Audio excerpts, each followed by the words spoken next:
Alors, la chance que j'ai, c'est que moi, la clochette, je ne l'entends pas, donc je peux déborder le temps autant que je veux. Vous allez voir. Bien sûr, je rigole. Alors, merci beaucoup de m'avoir invité pour cet événement. C'est la première fois que je participe. J'ai l'impression qu'il y a beaucoup d'émotions qui circulent. Et chacun accepte la différence de l'autre. Ça me touche énormément de participer à cette journée, donc je vous remercie vraiment énormément. Donc, je me présente, je suis Isabelle Kaiser-Gruber. Je suis passionnée de mythologie grecque, de philosophie, de psychologie, et c'est pour ça, en fait, depuis que je suis toute petite, mon signe, c'est celui de la mythologie. J'ai écrit le livre Entendre d'un regard. Alors, mon nom de famille est un peu compliqué, donc je m'appelle Kaiser-Gruber. Voilà. Et donc je vais vous expliquer,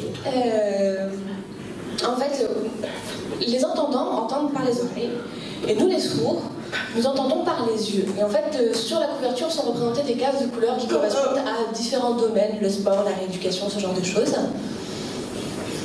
C'est le premier livre que j'écris, et je l'ai écrit un peu comme d'autres personnes pour donner une image différente, pour faire changer le regard et faire en sorte que tout le monde puisse s'entendre et s'adapter à la différence de l'autre.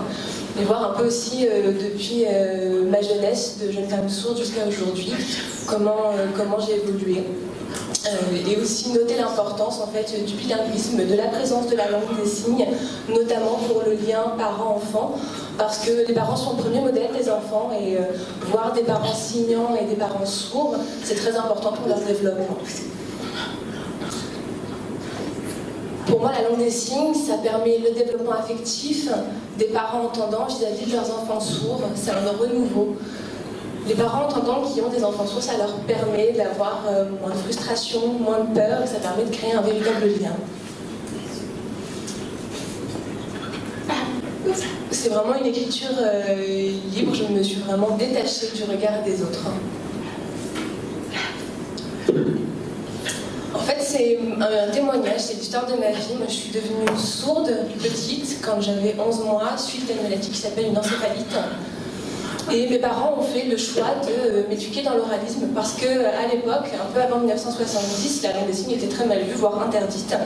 Donc, et je tiens à remercier d'ailleurs les orthophonistes qui m'ont suivi, qui ont vraiment fait un travail fabuleux et qui m'ont encouragée à continuer. Mes parents m'ont également énormément aidée, mon frère aussi.